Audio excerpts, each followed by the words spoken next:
new to our events, each speaker will talk for 10 to 15 minutes. And while they're talking, if you would like to place your questions or comments for the speakers in the chat, then Anna will read out a selection of them afterwards, and our speakers will respond to you as well when they notice them. Before we get going, I'd just like to let you know about a special extended at home that we have in November.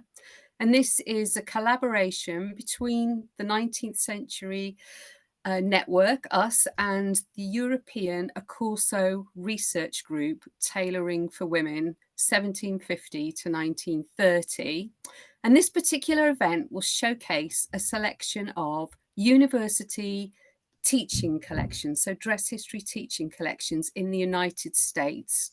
And because it's a collaboration with Tailoring for Women, the focus will be very much on tailored garments made for women in the 19th century. So the Eventbrite is open, but we haven't populated it yet with information about our speakers. We will do that, but I'll share the link for you in the chat once we start. Okay, so let's make a start. We have 3 excellent politically themed papers for you today from Chris, Lisa and Ruth, and they'll be sharing some hidden, some overlooked and some marginalised histories. And we start with Chris Evans. Chris teaches history at the University of South Wales. His next book is called Slavery's Long Goodbye, Capitalism, Nationalism and Christianity in the Age of British Emancipation, and it will be published by Liverpool University Press. Chris's paper is called Clothing the Enslaved in the Age of Atlantic Slavery, and I'll pop Chris's social media handle in the chat in case you would like to follow him. So, Chris, are you ready? I am, thank you very much. Thank you for the invitation to speak here today, and I'm mainly going to focus on the role of Welsh woollens in Atlantic slavery, and I need to issue a warning that this necessitates using some of the demeaning racialized language of the time, so be warned. Well, let me start by saying that in the 18th century, Wales is notable for producing a coarse woolen fabric from which clothing for enslaved workers in the Americas was fashioned. This was so-called Negro cloth, to use the contemporary usage, a drab material that's not much remembered today. Yet it was important. The enslaved had to be clothed if they were to be exploited effectively. They were assets that needed protection from adverse weather and environmental hazards. Keeping slaves as, and to quote here, Adamites, very scantily supplied with clothes, was not a rational option. A plantation manager on the Caribbean island, let me get my tongue right here, on the Caribbean island of Nevis, reported to his absentee master in 1732 that skimping on clothes was a false economy. And to quote again, I assure you, sir, they suffered very much without them, and the work that they lose by sickness occasioned from severe colds for want of clothes amounts to a much greater loss than the price of the clothes. So, kitting out slaves with protective gear ensured that they could be put to work regardless of the season. Enslaved men and women wore a fairly standard uniform, usually stitched together by enslaved seamstresses. Next to their skin, they wore shifts of cheap linen. As outerwear, they wore cloths made from, quote, Negro cloth. Who would believe, asked one 18th century commentator, that woollens constitute an article of great consumption in the torrid zone? Such, however, is the case. Of the coarser kinds especially, for the use of the Negroes, the export is prodigious. End of quote. And so it was. Weavers of Negro cloth served a market that underwent an astonishing expansion across the 18th century. Between the Glorious Revolution of 1688 and the War of 1812, the enslaved population of the British Sugar Islands underwent a more than an 8-fold increase, from 87,000 individuals to 743,000. The rate of growth in British North America was even greater, from about 10,000 individuals to 1.19 million over the same period. Now, this was a market that could never be satisfied. Slaved workers usually required a new set of clothes every autumn, it being taken for granted that a year's labour would reduce the previous year's ration to rags. By assuming a standard allowance per slave, we can make a rough and ready calculation of how much Negro cloth was consumed every year. Fortunately, the sources available to us tell a consistent story. About 5 yards was allotted to every adult. Juveniles were probably allotted something a little smaller, so we might settle on 4 yards per enslaved individual as an average for the 18th century. That conservative estimates suggest that a little over 1/3 of a million yards of woolen fabric were consumed by the enslaved circa 1690, vaulting to 7.7 million yards in 1812. A lot of this came from Wales, as I've indicated, but Welsh weavers did not have it all their own way. There were rival products. One of them, marketed as Kendal cotton, was manufactured in the far northwest of England. Another type, known as Penistone, after the moorland parish of that name in the West Riding of Yorkshire, could also be found throughout the plantation world. The dominant variety, however, was known as Welsh plains or Welsh cotton or Welsh webs, and these fabrics were produced in the old counties of Montgomeryshire and Merionethshire. Good Welsh cotton seems upon the whole to answer best, one slaveholder announced. Its rivals were, quote, light and insufficient. The whole purpose of Welsh woollens, one observer went so far to state in the 1770s, was, and I quote here, covering the poor Negroes in the West Indies. The making of this fabric was clearly a significant phenomenon, especially in mid-Wales, yet it has attracted very little attention on the part of textile historians and hardly figures at all in popular memory. Nevertheless, the bare outlines of the story can be told. During the 16th and 17th centuries, woolen manufacturing spread throughout upland pastoral districts where impoverished peasant households sought a way of boosting their incomes. The production of low-quality textiles was a way of doing so. The carding of wool and the spinning of yarn could be done in the slack periods that broke up the agricultural routine of the wet uplands. Weaving was performed on looms housed in lean-to additions to farmhouses and cottages. The proliferation of fulling mills along mountain streams in Montgomeryshire and Merionethshire in the 16th and 17th century is an index of the industry's growth. It is one of the few indices available for the widely dispersed domestic trade, otherwise left few traces in the forms of guilds or cloth halls. Fulling was the only finishing operation carried out locally. High-value, high-skilled processes such as shearing were carried out at Shrewsbury over the border in England, where the formidable Drapers Company exerted a firm grip on the marketing of mid-Wales textiles. In the 17th century, Welsh cloth was sold in Western Europe. In the 18th century, however, it was sent to Atlantic markets. When, in the 1780s, Elias Ball, a South Carolina planter, investigated the source of the Negro cloth worn by his slaves, he discovered that, quote, the great market for that article is Shrewsbury, the capital of Shropshire, which drew on production zones further to the west. As the 18th century wore on, growing numbers of rural dwellers in Montgomeryshire and Merionethshire were harnessed to the Atlantic economy. The labouring poor resorted to industrial by-employments in response to mounting impoverishment. They were joined by small hill farmers who sought to cover rising rents, rates and tithes by participating in woolen production. By mid-century, parishes in the woolen-producing heartland of Montgomeryshire swarmed with spinners and weavers. Some hamlets registered surges in population, that can only be accounted for by the employment opportunities afforded by the woolen industry. Much of the export went by way of London. When Henry Lawrence, a Charleston merchant, visited the imperial capital in 1774, he was confident that ample supplies would be available. Quote, "Shall inspect such parcels are in the London warehouses tomorrow or next day," he told his partners in South Carolina. If stocks were low, there was no cause for alarm, for fresh deliveries were never far off. "Parcels of planes are hourly expected from Wales," he told one associate.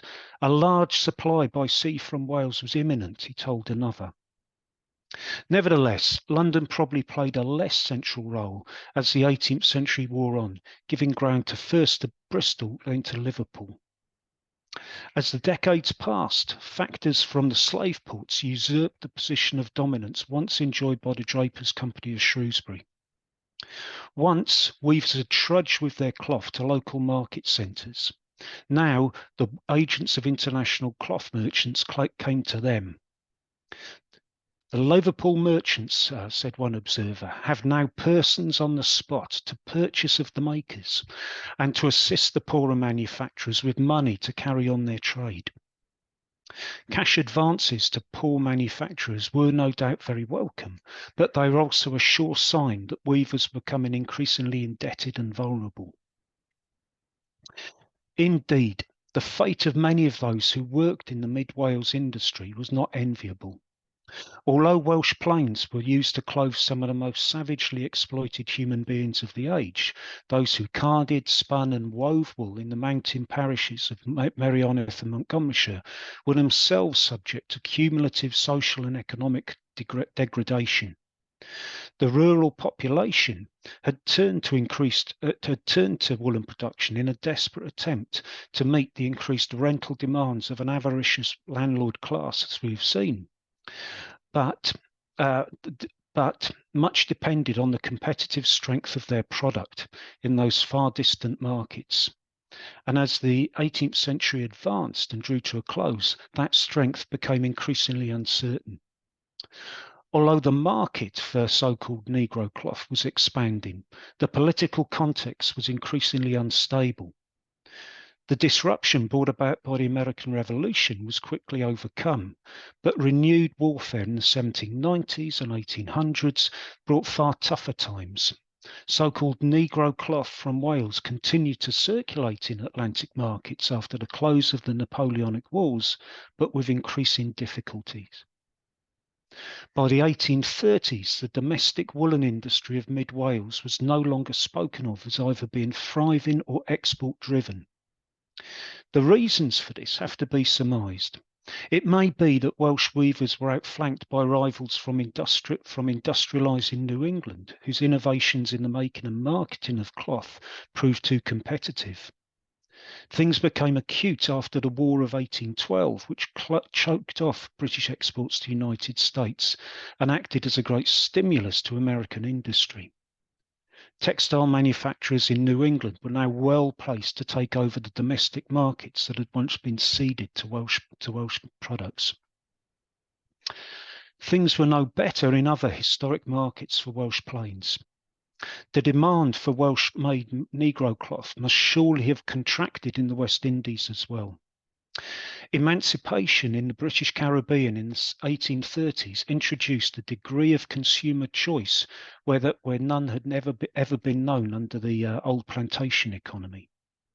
Wherever they had the choice, formerly enslaved people gave up heavy woolens for more comfortable cotton fabrics. The mountain communities of Merionethshire and Montgomeryshire that relied on the domestic manufacture of plains were plunged into misery as a result.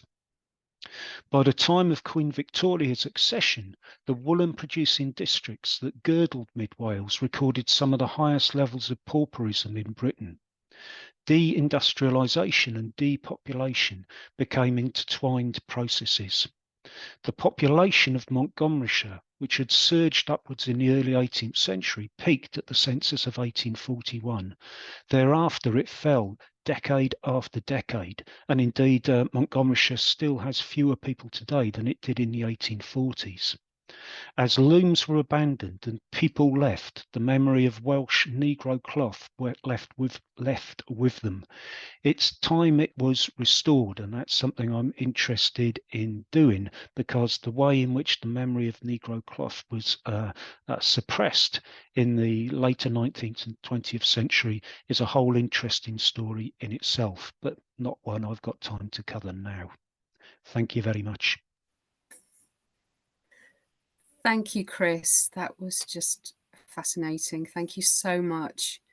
I'm going to pass over to Anna now. If everybody could pop their questions in the chat, that would be amazing. Thank you. People are sort of taking a minute or two to think through.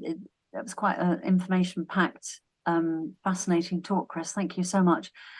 Yeah, put your questions in the chat. In the meantime, there's a post from Gemma. I work at a museum in Montgomeryshire. We sadly have very little Welsh wool in the collection, but there is a project being done recently and still going. And this is the links in the chat. Gemma's put the link in. And this is on the Welsh plains. And the overall project is called From Sheep to Sugar. And this is a really inspiring, really extraordinary project, because it looks at a history which is, yet to be uncovered and pulled out into the spotlight. I don't know if you want to say anything about Sheep to Sugar, Chris, just very briefly. Yeah, I will. It was absolutely an inspirational project that engaged a lot of sort of community activists in its project work. I now think it's somewhat lapsed, but it has brought a great deal of publicity to the issue that this was a real, genuine activity, little recognised in mid Wales. Now, some of the other comments in the chat interestingly raised the issue of why this is an activity that's been forgotten, and why it features so little in museums.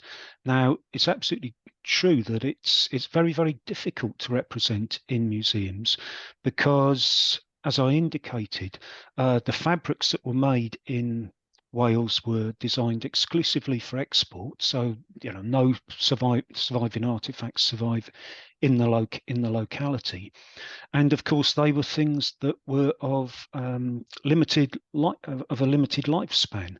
It was assumed they would be reduced to rags, and as these kind of disposable, not prestigious articles, very, very little survives. There is a solitary example that was come to light in recent years in Derbyshire Record Office of a sample of one of these rival fabrics, Penistone, that was produced on the Yorkshire-Derbyshire border. And I think that got a bit of publicity in The Guardian about 6 to 12 months ago. But that's a very, very unusual survival. In Wales, this is something that really isn't represented at all, because the industry was forgotten because people left, and the spaces in which Welsh woolen was produced became, in the 19th and 20th century, valorized in a completely different way, which is to say there was a set of Welsh intellectuals who were very anti-modernist in spirit, and who started to conceive of this sort of hinterland around Merionethshire, Montgomeryshire, where most of them came from, incidentally, as being something, this is authentic Welshness. And this was somewhere that was non-anglicised, it was primitive, it was poor, and it was all the better for that, because that meant that it wasn't sullied by English culture, and was to be differentiated from the industrial South that was sort of, it was semi-American in flavour, and therefore a bad thing. The problem is, when these people kind of defined these sort of upland regions as quintessentially Welsh, they completely missed the point, which is that these had been industrial areas, and what you were looking at in the mid-20th century was not a pristine, unspoilt landscape, but a deindustrialised wasteland. And don't get me, before I start ranting any further, let me just say about the National Museum of Wales is trying to confront this, because Wales does have a National Wool Museum. The problem is it's in a completely different part of the country and relates to a subsequent and completely unconnected woolen industry, which has been studied by Pat Hudson. And Pat has sort of really teased out the way in which there was a woolen industry in southwest Wales that grew up in the 19th century that was like its predecessor in mid Wales, was orientated on making industrial workwear, except it was industrial workwear for coal miners, for steel workers in the South Wales industrial zone. So because of that the earlier history of the Mid Wales industry, which catered for a quite different market, has been overridden. That's so interesting, Chris. And also there's a problem with facing up to unpalatable histories as well, which must have played a very big part. I mean, there's quite a few questions in the chat. We'll have time for a few. Suzanne is wondering about the Drapers Company in Shrewsbury and what their role was in this business. Short answer is the one, Chris? The short answer is that the industry of the 16th and 17th century that exported to European markets was controlled by the Shrewsbury Company, who handled the shearing, the finishing one of the finishing processes. Once the woolen making districts of Mid Wales become orientated upon Atlantic markets, something quite different intervenes, and agents from Liverpool start to bypass the Shrewsbury Company and deal directly with the producers in the countryside. Right, and Lily's asking a very potent question here. Is there any way to know if the Welsh producers of the cloth knew what the work was for and where the cloth was going to? It is, of course, a very, very difficult question to answer. I suspect probably they did, because a lot of contemporary observers recognise this. And of course, by the late 18th century, when you have buying agents from Liverpool who are knocking on your door, it's hard to ignore. What they were supposed to do about it, I don't know. I think this is a very interesting relationship between enslaved people in the New World and people who are living on the very economic margins in the Old World, who are scrabbling to keep their heads above water. I don't see. It's a process in which there were no winners. Lily's also wondering if there would be any surviving articles of cloth in American museums on slavery that could be traced back to Wales. Do you think there's any if that's a fruitful line of inquiry, or? I think it's probably unlikely. I'd love to be corrected on this. My feeling is not, because these were textiles that were destined to be worn by field labourers and were destined to be worn out very, very, very quickly. Surviving examples of clothing worn by enslaved individuals tends to be articles that were worn by what you might call body servants, or people who served their enslavers within the context of the big house, and therefore they are sort of quite high prestige livery articles that have been preserved. But workwear, it'd be very difficult to see how that survives in any significant quantity. Lynn has made the point that Joe Andrews of Haptic and Hugh has made a podcast about the Derbyshire cloth. If you could put the link in the chat, Lynn, that might be really interesting. Yeah. She has I appear in it. So. Excellent. Mary Shares is saying that there is a high density of Welsh identified residents in New England, USA. Possibly many Welsh weavers migrated to the region in the US, where weaving was blossoming after 1812. So that's another interesting thread. Have you got time for any more, Suzanne, or do we need to wrap up? Well, perhaps if we could move on, and then at the end, if we have time, we could come back, if that's all right with Chris. Sure. Brilliant. Yeah. Thank you you put- so much, Chris. Chris, would you put the title of your book in the chat as well? There have been some requests Will do. Will do. coming. Thank you so much. Thank you. Brilliant. Let's move on to our next speaker, who is Lisa Bowyer. Lisa's currently acting curator for the Nova Scotia Museum's Cultural History Collection, which spans objects dating from the late 17th century up to the present day, including collections represented at 28 Nova Scotia museum sites across the province. Lisa's an avid embroiderer and belongs to a local embroidery guild, and daily in her capacity as curator she works with a really diverse range of material culture at the museum, and she's particularly interested in samplers and in recouping the identities of those who mark stories through thread. And Lisa's paper today is called The Rachel Barrett Sampler, Halifax's African School, 1836 to 1855, and the Recouping of Identity. Lisa, over to you. I'm just trying to share the screen here.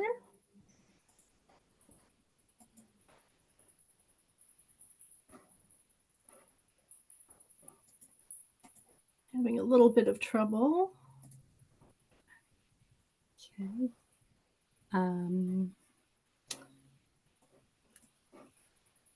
They won't let me share it this time. Okay, Robin, are you still here? Anything you could suggest? I am here, and I'm just trying to see. I think that you are co-hosted fine.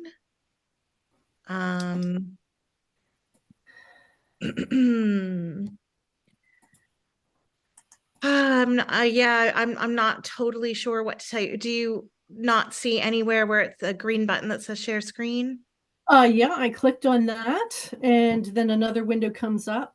Choose what to share with the app, and the button, which previously was lighting up. Oh, I think we might have luck. There you go. There we go. Looking hopeful. There we are. Good, you've got it. Perfect. And can everyone working hear? great. Amazing. Excellent. We can see it. Great. And can everyone hear me okay? We Yeah. can. Perfect. Excellent. So I'll just start off by apologizing. I'll probably speak a little faster pace than what I normally would, but I think my talk might be a little bit over 15 minutes. So I'm just going to try and be as efficient as I can, and hopefully address any questions that you have afterwards. So this talk is based on research I completed for my master's thesis in history at Dalhousie University in Halifax in 2022. And my research focused on a single embroidery and a maker who possessed neither wealth or social privilege. It was made in 1845 by Rachel Barrett, a 12-year-old African Nova Scotia student who attended a segregated school for Black children in Halifax, Nova Scotia, called the African School. It was operated by the Anglican Church as a partial charity school from 1836 until the mid-1850s. And I was examining the archival record. I looked at the content and materiality of the sampler itself, and also what was happening in Nova Scotia at the time when Rachel stitched it. It reveals new insights about the educational experience of African Nova Scotian school children. And I argue it may be seen as a link, the sampler itself, that connected Rachel to her community's activism, group identity formation, all of which intersected with anti-Black racism and the political maneuverings of a lieutenant governor and a society intent on deporting refugees and their families.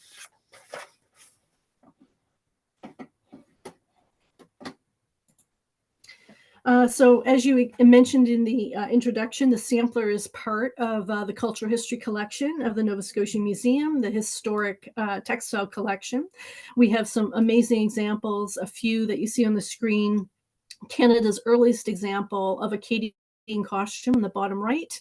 Nova Scotia's earliest quilts dating to 1810 in the top right, a fabulous Mi'kmaq cultural heritage collection, of course, wonderful textiles, beading, and moose hair embroidery on birch bark at the top, and one of North America's few remaining examples of authentic British redcoat from the war, from the American Revolution, dating from 1783.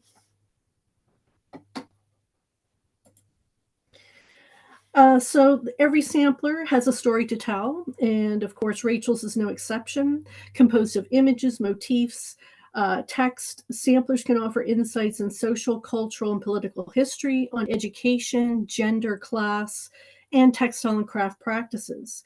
And significantly, Rachel's sampler is the first that we've discovered in Nova Scotia to have been made by a child of African descent and by an African Nova Scotian schoolgirl. In addition, it allows us, in addition to allowing us to recoup her name and personal identity, it represents at the very least what must have been a complex and highly paradoxical experience, one that was both oppressive, I argue, and empowering. It links to Nova Scotian politics, racism, immigration, group identity, and the political activities conducted by her own community. The name of that community was called the Black Refugees. So the Black Refugees came to the province from the United States after and during the War of 1812. And the group that came to Halifax was between 1813 and 1818.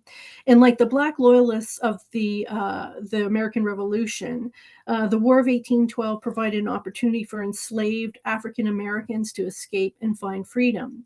Enslaved people from places such as Georgia and Chesapeake Bay, coastal regions of Maryland and Virginia, primarily came to Nova Scotia. They escaped via Royal Navy ships that were part of the blockade along the American coast. And in April 1814, British Admiral Cochrane issued a proclamation offering any American who joined the British military the opportunity to become free settlers in British colonies. And over 4,000 men, women, and children escaped by 1816.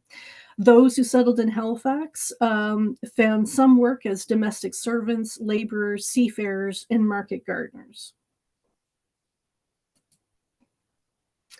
And in Nova Scotia, just again to emphasize the rarity and uniqueness of this particular sampler, most samplers were made by white settler girls, either born in Nova Scotia or newly arrived as part of the multiple influxes of settlers from the American colonies, the UK, or Europe. And that's just a small sampling of the nearly 120 samplers that we have in the museum's collection today. Rachel's sampler was a product of a school modeled loosely on the religious British Imperial Charity or Industrial School operated by the Anglican Church. The main school that it was modeled after was the National School, with using the National Society of Education. And in Halifax, the National School was just a few blocks away from where the African School building was located. And so in that screen, the National School was only located just a few blocks away from where the African School was, and also adjacent to St. Paul's Anglican Church, which you see in the left-hand photo at the top left hand. That's also one of the earliest photographs in Nova Scotia. And the church itself is the oldest church for Anglican worship in Canada. And the National School, the all-white National School, is in the building in the top left of the right photograph, the black and white. And that photograph is circa 1880s or thereabouts. So again, as we know, the national school system had originally been developed for children of the poor and working classes in England. And at this time, religious instruction was a central facet of the school in all schools in Nova Scotia's purpose and curriculum. But as local historian Judith Fingard has noted, for the African school, the primary concern was for training its students for domestic service or for the trades such as seamanship. So in 1845, when Barrett completed her sampler, she was one of 28 girls who were attending the school. And Barrett and her fellow students received instruction in reading, writing, arithmetic, geography, and English grammar from a headmaster, and learned needlework and sampler making from his wife, Jane Crozier. And in the same year, the headmaster and teacher recorded one of the few detailed and personal descriptions of how needlework was instructed. So I'll just read you a brief quote. In the afternoon of each day, all the female scholars who can read go to Mrs. Gallagher, the schoolmistress, and attend to making branches of female industry, carding wool, spinning, knitting, and sewing are learned. And most of the children become very expert in each department. Several of the children manufacture the socks and stockings which they, their parents, and brothers and sisters require. And Mrs. Gallagher has frequently much pleasure when they bring to the school stockings which they commenced and finished at home, in order to let her see how nicely they have done this work. Making and mending their own clothes greatly contributes to their comfort and places in their hands a branch of economy which will greatly contribute to the increase the comfort of the rising generation. And another quote from the headmaster: in 1847, the female scholars knit and sew and have become so expert that they are able to make their industry profitable both to themselves and their parents by selling their work when finished. This is important to note, as it suggests that on occasions girls were allowed to raise and retain much needed money for their families, instead of it going into the school's own coffers, which commonly occurred at similar mission and charity schools for children elsewhere.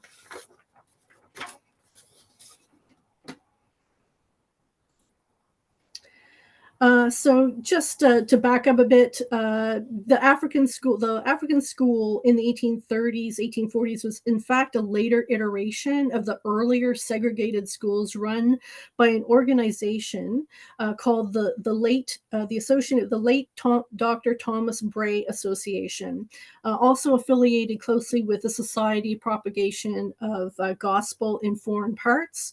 And that organization did in fact benefit from enslaved labor on a plantation in the West Indies.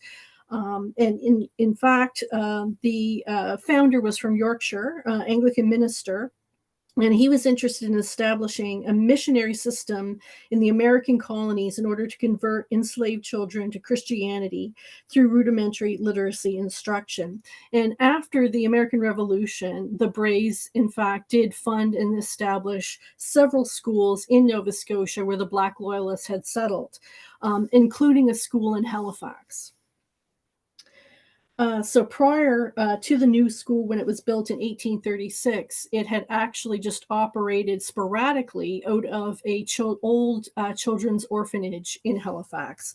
But in 1836, it received funding from the local archbishop and the Brays and the legislature to open a specific building, purpose-built building, to act as the school.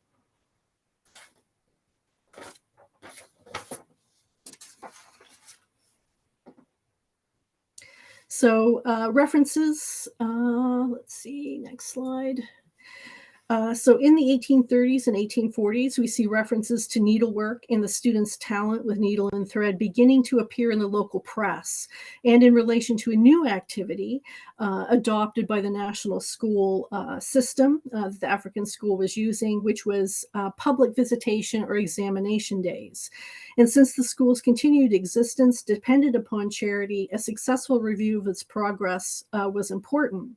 So it's very important to understand that Rachel stitched her sampler. It's very possible that she stitched her sampler to be featured at one of those examination days for display. And although the school system was paternalistic, it focused on industrial rather than an intellectual education, and was primarily focused on instilling industriousness and subservience in the students in order to produce domestic servants. Encounters did happen where children had opportunity for self-expression and to help their families. So through needlework, in many of these examinations, there are about 3 of them were written about in the paper, and they're really important because they're presenting the Black refugees and the children in that population in Halifax in an extremely positive light.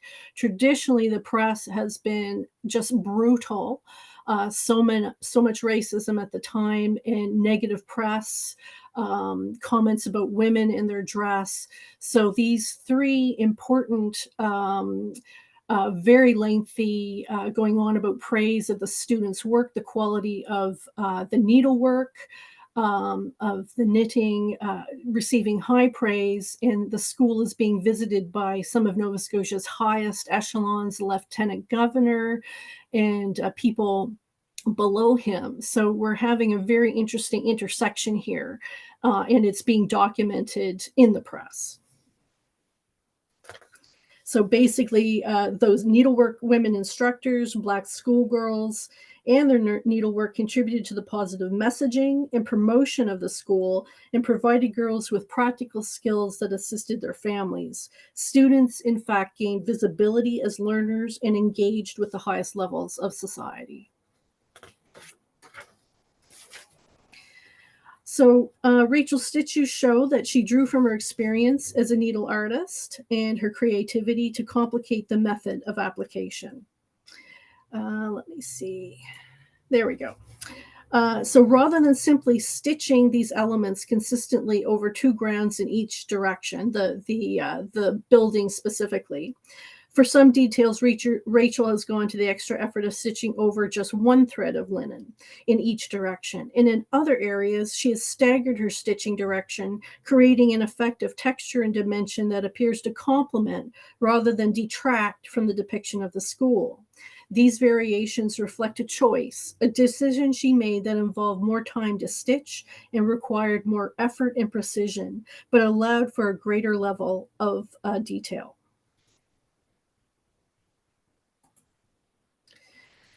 So finally, we come to the bottom part of the sampler, which is very interesting to me. So here we see verse from the chorus of the Royal Anthem. Typically, you're going to see verses on samplers, I'm sure you're aware, are more sort of moralizing, or they're poetry, or from the Bible. So for myself, it was extremely interesting to see instead from the Royal Anthem. I haven't come across any other samplers that have that. If anyone out there is aware of them, then I would love to know. So please let me know. So this fact may indicate that its inclusion, where it's so rare, was a rare one in the context of the British Atlantic sampler making tradition.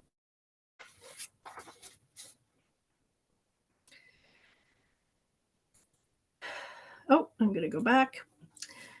So again, in reading the work, I'm drawing my research, my thesis draws, I want to be very clear, from an incredible body of research that's already happened by scholars and experts and historians in Black history, in the Black Atlantic, and in African Nova Scotia history. And amongst those scholars, David Sutherland, Dr. Harvey Amani Whitfield, Janet Fingard, they've all revealed through their work that race, identity, patriotism, and progress were concepts of prime concern for the Black refugees during this time period in Nova Scotia. As I've mentioned, white society viewed the Black refugees with extreme prejudice, and the colonial government considered them a financial burden. Because of this, Nova Scotia's Lieutenant Governor, the Scottish-born Lord Dalhousie, made repeated attempts to deport and resettle the Black refugees elsewhere. In particular, encouraged them to accept offers from the Trinidadian government to resettle there. But the Black refugees mostly resisted those efforts. And during the 1840s, when Rachel stitched her sampler, the community, the Black refugee community, led by a very famous, well-known Baptist minister, Reverend Preston, began to organize a series of public activities designed to impress upon government and the public their loyalty to the British Crown. This type of activism was a way to justify their demands for civil rights and included public parades commemorating Queen Victoria's coronation. Members of the African Friendly Society wore beautiful outfits and carried signs which claimed that Britain and the new queen offered and secured Black freedom. Whitfield wrote that in 1841, former American slaves and their descendants celebrated the birth of the future Edward VII, and the membership of the African Friendly Society hailed British liberty. In 1843, at the New Year's African Jubilee, the African Constitution Society toasted both the Queen and Prince Albert. Then in 1851, a notice appeared in a local paper that a procession would start from the African school and end at the African Baptist Chapel. The African school was chosen to be a part of that procession, one that publicly symbolized freedom and loyalty. These assertions of loyalty to the crown by Black societies and churches were shared by the African school and dated back as early as 1836, when the school first opened its doors. It was recorded that at a public examination, the children sang "God Save the King," with the addition of 2 new stanzas offering thanks for emancipation, written by one of the school supervisors. I argue that in the case of the sampler, which may be viewed as a quieter version of the public processions with its banners supporting emancipation, her work in the sampler's message aligned with her community's activism and identity projection as part of a shared goal to combat racism, resist deportation, a movement that was designed specifically by the Black refugees themselves. In conclusion, as illustrated by the cultural and political context of the time, the outward charm of the sampler belies a lived experience of the racialization of the African Nova Scotian experience in mid-19th century Nova Scotia. However, students who acquired needlework instruction at the African school were able to make much needed clothes for themselves and their family, and perhaps raise income from such sales to use for their own benefit. Segregated, perennially underfunded, and under-resourced. In spite of this, the sampler and press reports proclaiming the children's skill with the needle and the school's symbolic position within the emancipation processions demonstrates its importance to the community. Female students with their skill with the needle may have helped to combat racism, especially in situations where student accomplishments were on display for public examination days, which were documented by the press. Those intersectional experiences and resulting positive press represent important public representations of Black school children as scholars attached to respected institutions connected to the colonial government in Great Britain. Rachel's work demonstrates her advancement in sampler making and the choices she made in the execution of its design, and is also a singular specimen of student work to survive from this school. It situates African Nova Scotian schoolgirls as part of the local and global history of sampler making, and demonstrates how education and needlework work together in some situations to provide opportunities for the expression of self and group identity. Thank you. Thank you, Lisa. That was wonderful. I'm completely in awe of Rachel's needlework skills. I'll pass you over to Anna now for any questions. Okay, while people are just thinking of their questions, what they want to ask, and putting them in the chat. I mean, I've got a couple to start off with. So the Black refugees, were they caught up at all in the Back to Africa campaigns? I mean, was this one of the concerns that settlement could be ended if, I don't know how to phrase it, but were there worries that they would find themselves being encouraged to settle somewhere else? Yes, and part of, although some did go to Trinidad and left and went to other places at this point of time in Nova Scotia, they're resisting because at this point they've, since, you know, a lot of time has passed since 1816, 1818. They've put down roots. They've started their community. They're settling. They've started firms. So they're resisting being deported with everything that they have. And part of that is because they haven't received any reassurances from the Trinidad government or from the Nova Scotia government that where they would be resettled would be any better, or that they wouldn't be returned to enslaved labor. And, you know, of course, being very clear that the situation in Nova Scotia at this time was extremely dire for them.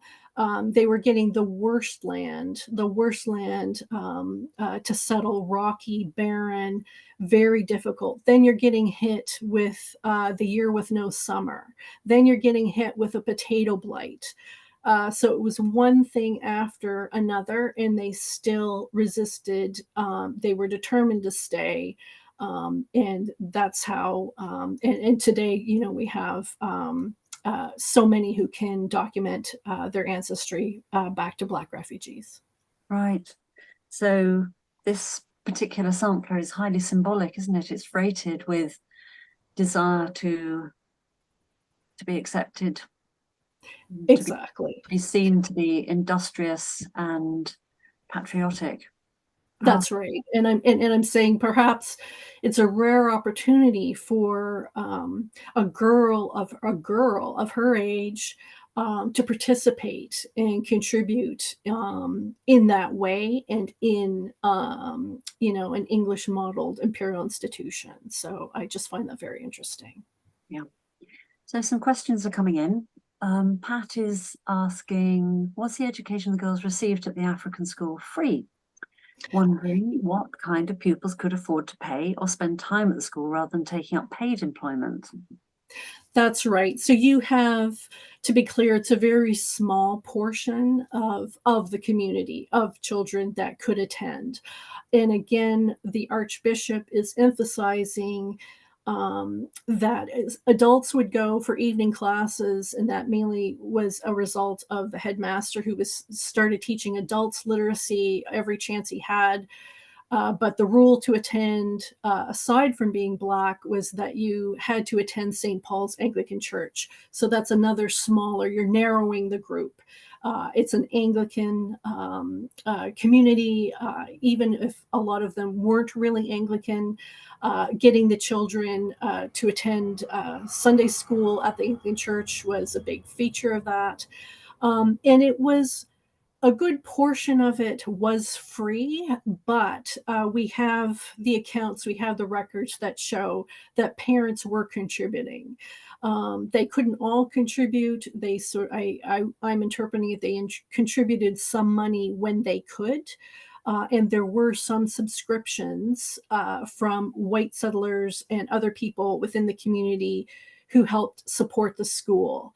But primarily, it was a very small fee, and most students could attend for free. Okay. Ellie is asking, do you have any additional reading suggestions regarding the movement to Trinidad? I've sort of left off from there, but again, I would recommend Dr. Whitfield, Harvey Amani Whitfield, David Sutherland, Blacks Across the Border, and David Sutherland's articles in Acadiensis would talk about the Black refugees to greater detail, but I have to admit I don't have something specifically for Trinidad. Okay, well, I think we probably ought to wrap up, Suzanne, and move on to Ruth. What do you think? Yeah, I think that's a good idea. Thank you so much, Lisa.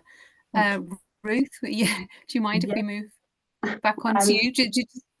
That's fine. I've got because I had to go out and come back in again, I've got host disabled participant screen sharing. So can someone make me able? You're Robin, good now. Sorry about that. Yep. Well done. So right.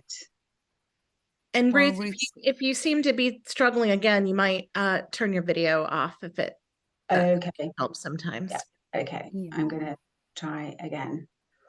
Just while Ruth's setting up, a reminder that Ruth's paper is called Personal and Political, Selected Textiles from the Norwich Costume and Textile Collections.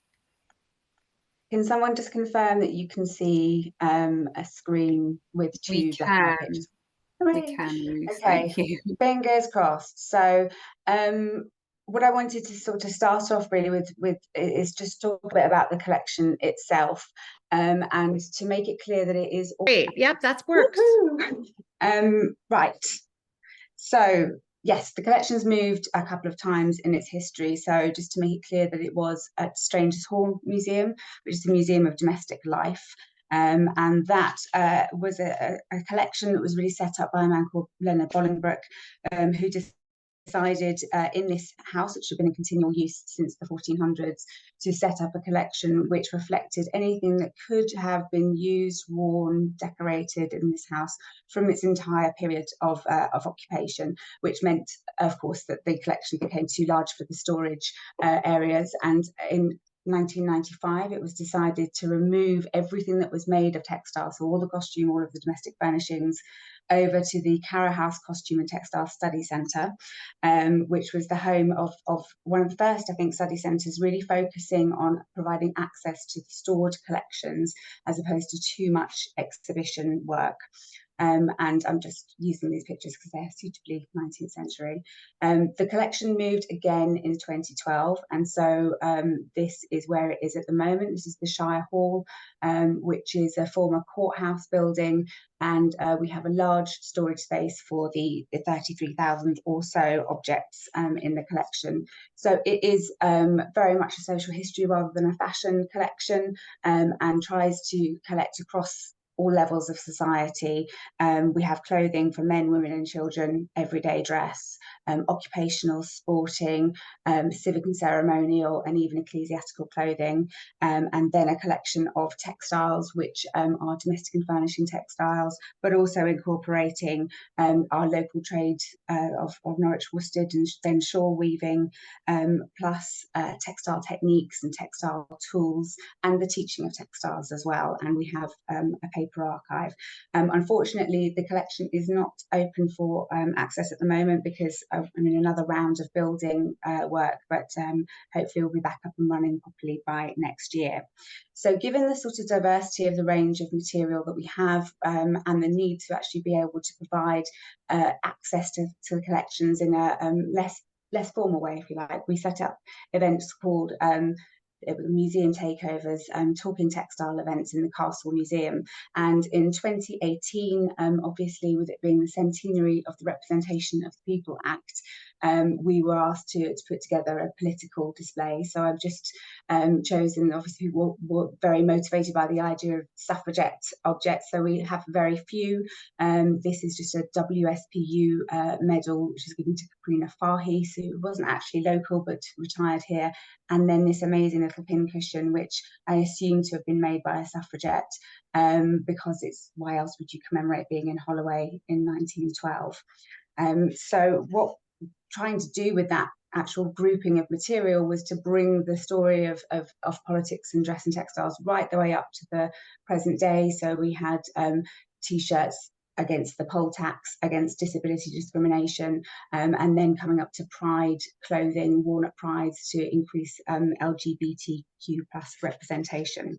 So I'm just going to talk through a few of the objects that we displayed at that event and chat them through. So firstly, we have a pair of handkerchiefs, and this particular one offers us a dystopian vision of what would happen if women were actually given rights in society. So it was made in 1881 and patented to a Glasgow manufacturer. And it gives us this future world, quite chilling in time for Halloween, to see what might actually happen if women were granted rights. So looking at the details, each side of the handkerchief has a different sector of society, obviously focusing in here on the law and politics, in which we can see women taking up roles of being justices, lawyers and politicians, and the kind of diminishing the cheap barbs, if you like, in this satirical presentation, especially in the details here of unimportant things such as down with Emma and cold tea, or another sort of physical jibe, really, plump for Mrs. Doublechin. But then we come through to the armed forces, and we can see women in command of the army, women in command of the navy, and this is where it gets quite pantomime-like in its representation of women. A lot of focus on trousered women. And how ridiculous that would be, and also I think a little bit like a row of principal boys, or like a chorus line, and it all really is about diminishing the very idea that women could possibly do these kinds of jobs. And of course, there has to be space within this for men, and what on earth would happen to them in this new world, undertaking domestic duties, caring for children, and trying out female hobbies like tatting. So it's fascinating, the function of a handkerchief. You think about what it's going to be. It's going to be you're blowing your nose on it, you're wiping your mouth on it. It is signalling the sentiments that it portrays, basically, and it's very hard not to kind of imagine a chop house and the kind of man that would be thinking of taking this handkerchief out and having a laugh with it, and the idea of how diminishing it is of the very idea. And it's fascinating thinking about the date there. 1981 was when this future was supposed to happen, and where were we in 1981 in terms of women's rights? We were only 11 years after the Equal Pay Act, which we know now still really isn't actually equal pay. And looking at some of the jobs that are being actually undertaken, there is a rear admiral just in the very corner there of the naval scene. And we do have a female rear admiral now. Her name is Jude Terry, and she undertook her post in August 2022.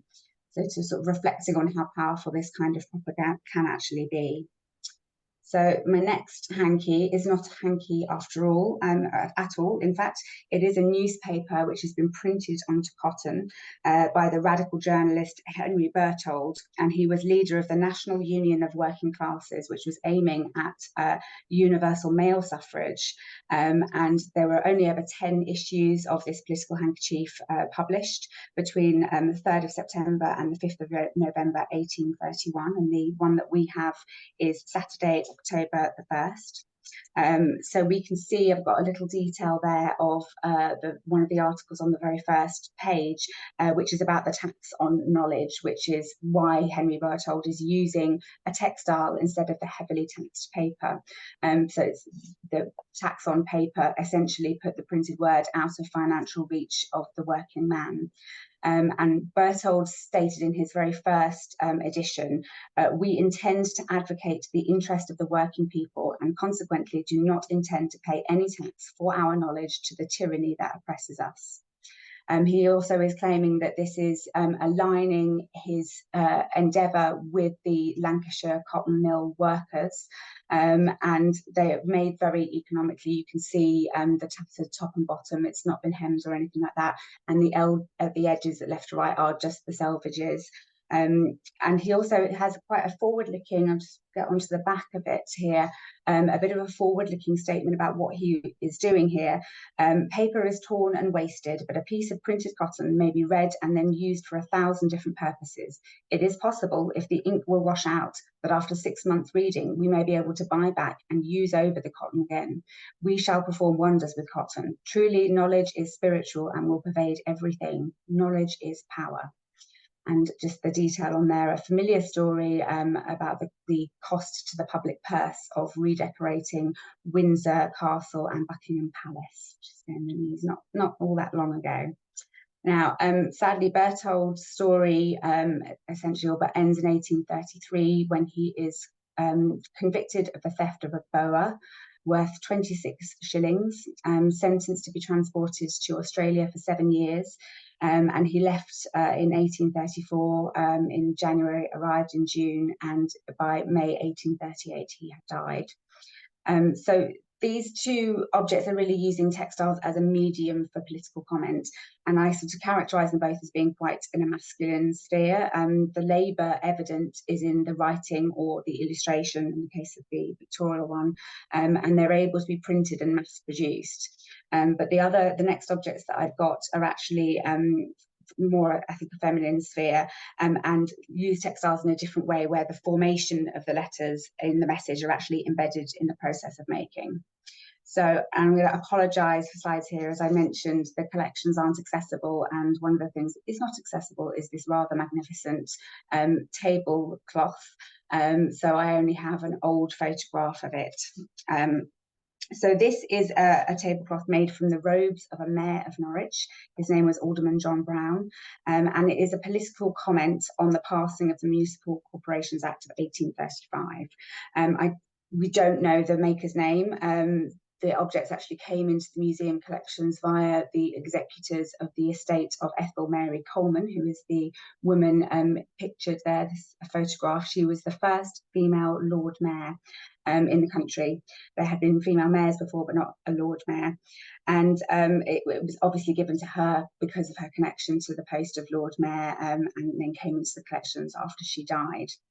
So you can see in the centre we have a coat of arms of Norwich with the castle and the lion underneath it, and then the text is all around the edges. So I've just got the, can you see that okay? Oops.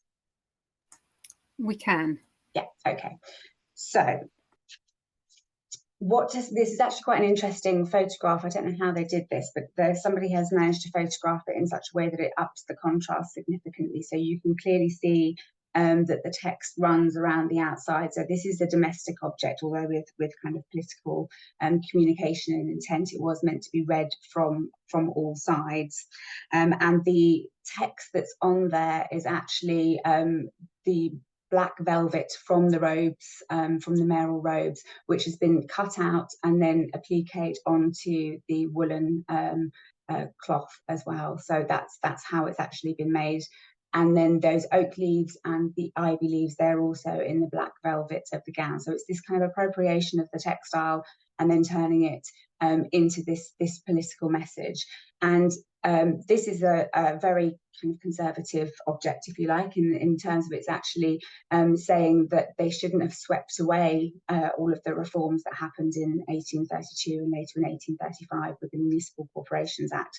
And it's rather fantastically says that Alderman John Brown died a year before this legislation, being spared the mortification of witnessing the extinction of the chartered institutions of our forefathers, the corporations of this realm, in which the year succeeding his decease was swept away by the reckless hand of innovation.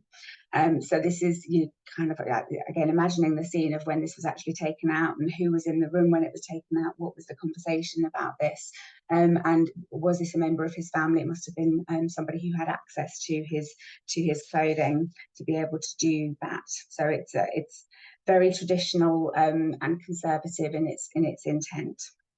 So I'll just show you the sources of the textiles. We have a sheriff in the purple robe at top left, and then a mayor next to him. And underneath, that's the best photograph I have at the moment of the text that's on the sides of this particular object, along with a standard bearer and a whiffler from the mayor-making ceremonies, which were part of the thing that actually was swept away by this act that brought in, more scrutiny on public finances and less of these ceremonial occasions. Norwich has kind of held on to those traditions actually, and they still, from the late 19th century, were doing mayor-making processions, and you could still see it happening in first weekend of July every year. So what's fascinating again is just thinking about how the practice of using textiles for a personal commentary, but also the time taken to actually create a textile message, to actually do all of this labour, this time is quite different from the printing of the handkerchiefs. It's something that took a long time to do, and so the protest is a long process. You're set in, you are really, this is not ephemeral in its intent at all. So I'm now going to switch on to Lorena Bulwer's embroidered letters. So this image shows all of the embroidered letters which are in the collection of Norfolk Museum Service on the left-hand side there, and you can get a sense of how large they are. The longest one, which is the second column in, is actually 12 foot long. They are around 30 centimetres across, made in sections, and they are patchworks. So 2 layers of patchwork brought together, so you can see on the front and the reverse of the detail there, that they are two different layers, and actually the stitched text on there is acting as a whole cloth quilting. It's actually holding the whole structure together, and then it's bound at the edges. So these were made while Lorena was in the lunatic ward of Great Yarmouth Workhouse. She went in mid-1890s. We're not quite sure exactly when, because there aren't records of the workhouse accessible for that period. And then she died in 1912. So she was between the ages of kind of, 59 to 74 when she was actually in there. And she is using these embroideries as a way of expressing herself during this time, and was clearly kind of supported in that endeavour by the staff of the workhouse, who enabled her to be able to carry out this work, and also ensured that she had materials to do that. So they are, in total, we have 6.6 linear meters and 7,115 words over the Norfolk Museum Service embroideries. And then there is another one in the collections of the Thackeray Medical Museum as well, which dates from around 1904. So the context is a bit of a stream of consciousness, and it goes from memory and biography, stitched pen portraits of people, accusations against her family, demands for justice, but there are also these really interesting comments on public affairs, basically, that she's sort of picking out scandals and news and gossip from newspapers and then recording them back. So she's almost setting down like a bit of a testimony. And what's really fascinating, could you see this is the top of that longest embroidery, is that they are actually addressed to people. It's not very clear on this one, but this one is addressed to the Maharaja of Kelvedon, actually Elvedon, which is Prince Duleep Singh. Thomas Daniels, who is a landowner, owns Thrigby Hall, a local large house and lands, Palmer Brothers department store, and then a banking firm. And then later on, the reference, I think, to Palmer's Brothers is so that she can actually prove when her mother died. So she talks later on in this embroidery about what date her mother died, and that you could verify that by when she bought her mourning clothing from this department store. So it again feels like it's a testimony that's going to be taking a lot of time, kind of experimental work at trying to work out how long just the stitching would take, is around 11 words an hour. So she could do maybe one of these long ones in 6 months. So there may be more that haven't actually survived. And yes, she's also using stitching really cleverly to be able to make sure that they're contrasted, not in this top section, but many of the other sections. It's really clear what she's actually saying, and using this block capitals, which we now read as shouting because of our very digital age. Actually, she's probably just for speed, using straight edges. So her main commentary about politics is being anti-socialists. And that's something that follows through a lot in what she talks about, and socialism and being a Republican are intermingled in her mind with being anti-loyalist, and she's very pro the monarchy, and she's very pro loyalism. So this particular small section here talks about having to dig up, or she wants some bodies to be dug up out of the graveyard in Great Yarmouth because they are putrid socialists. And she rather tantalisingly talks about that there is a socialist bank holiday next Monday, and they could make a good payday as a rush of visitors are expected. So if you were to get these bodies out and turn them into Aunt Sally's, then you'd be able to get a lot of people nearby. So I'm guessing that this would be the May Day bank holiday, and that she's asking for her brother and sister to carry out this act. And socialism is also something that she hurls against her brother's wife, talking about her being a damned hellfire socialist, and that her brother should not have married her because he is a loyalist, and that you should ask Ebel, her brother, about it. And I, Miss Lorena Bulwer, wonder the people have not thrown all the slops of this notorious bug, lice and flea tribe, Cambridgeshire socialist den, and pelted him with rotten eggs as his socialist and old faggot wife died and went to hell 6 months after his mother did. So this is a very strong assertion of anti-socialism, and it's one of these references that, of course, how are we ever going to know what conversations took place in a family in order to be able for her to identify them as being socialists? But what's certain is that she is definitely claiming a loyalist background herself. So I'll just finish with this one reference to a scandal that occurred, which was the Baccarat scandal, or the Tranbury Croft affair. And Lorena mentions this several times. She actually is kind of confusing. She calls the person Baccarat Wilson. So at the top you can see it just says Baccarat Wilson, who said he came from America. And what her issue here is that Wilson is actually the person who's hosted the Baccarat scandal, the card game at which there was cheating taking place by a man called Gordon Cumming. And this was a matter of significance because the Prince of Wales was actually at this game as well. So there had to be some covering up of this and a forcing of Gordon Cumming never to play cards again. And Lorena is picking up on this story because she's saying that, you know, he was actually been put into the firing line of being criticised for taking part in a game such as this. So she's saying it was brought before the public, and also in the pulpit as well, is another reference that she actually makes to that.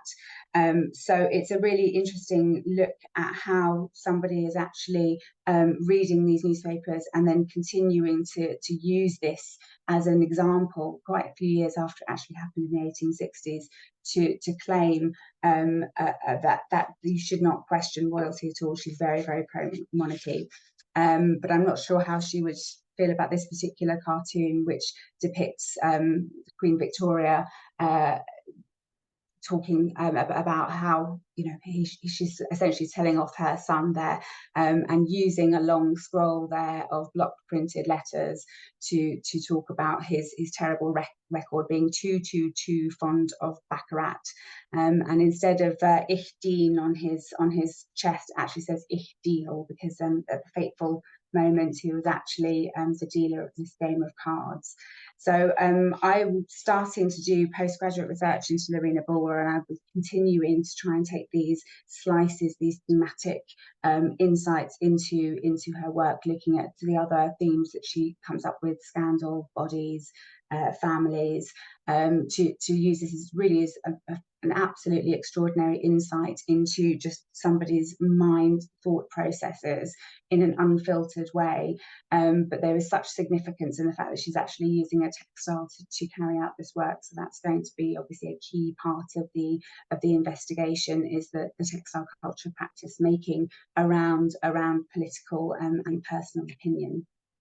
I can see that I'm taking this up time, so I'm going to stop sharing. Thank you so much, Ruth. That was really fascinating. Really delighted that you're following this up with a PhD. Anna, do we have a couple of questions and then we'll wrap up? Okay, so lots of comments coming in. Let's have a look. There was one for Chris, which was dealt with in the chat. Sharon is asking about the mention of Duleep Singh. What's that name doing in the embroidery? Yep, that's a very good question. He's not mentioned again. He's addressed at the very top line, and then just lower down she's talking about estates in Norfolk and land ownership. So then she's talking about the estate being given to the Maharaja Duleep Singh, which was actually at Elvedon, not Kelvedon. And so that's the only reference she makes to him. And I think, you know, he was just such a visible figure in the period, and perhaps there might also be a link back through to Queen Victoria, who was his godmother. But yeah, that's only one slight reference, but there are, I mean, she does touch on an awful lot of public figures throughout there. So I'm afraid it's I'm not quite sure what she had him in line for, if you like, but she talks a lot about landowners and a lot about kind of, they're all privileged and influential male figures that she actually addresses. So there's an incredible breadth of current affairs going on here. Are you going to compile a sort of inventory of all the names and causes? I mean, that's quite a job.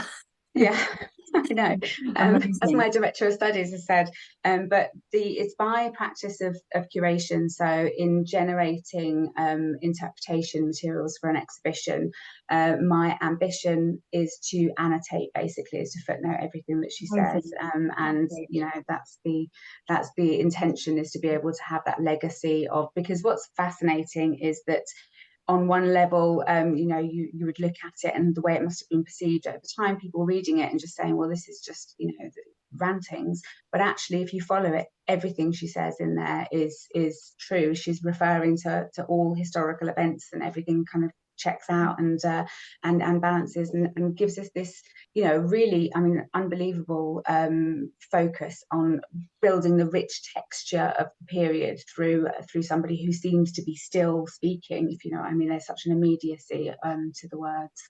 And done by her own hand, with all that time she had on her hands. I mean, I was wondering, what did the authorities at Great Yarmouth think about this? Because some of it's quite sweary, isn't it? And quite sort of profane. Yes, and that's the interesting thing about wondering where they went afterwards and what the intent, you know, there's partly is her intent. They're addressed, did she intend them to actually be sent to people, but then there's also the narrative of what happened to them after she died, basically in 1912. And the only ones that have come to light have been purchased through auctions, and you know, I'm trying to follow up and see if I can get any idea from Christie's about where it came from, but you know, it really is, if you would have had received this as a kind of Edwardian paterfamilias type, you know, person, it's shocking. Some of the things she's actually saying in the language is very, very strong. So I think probably we haven't got time for more, have we, Suzanne? I think we probably should wrap up. It's such a shame, but I could listen to you for much, much longer, to all of our speakers. So I'll just say thank you so much. Thank you to our speakers today. We really enjoyed hosting you, and it was just such a treat to hear from you. Thank you to everyone for joining us today. We really appreciate your support. Thank you for bearing with us, and we hope to see you next time. And I've just put a link to our Eventbrite for our next event. Okay. Yep. So thank you most warmly, Chris, Lisa, and Ruth, for sharing your hidden and overlooked histories with us. Thank you. Thank you very much. And we'll see you all next month for a very exciting session. Thank you, everyone. Thank you for your interest.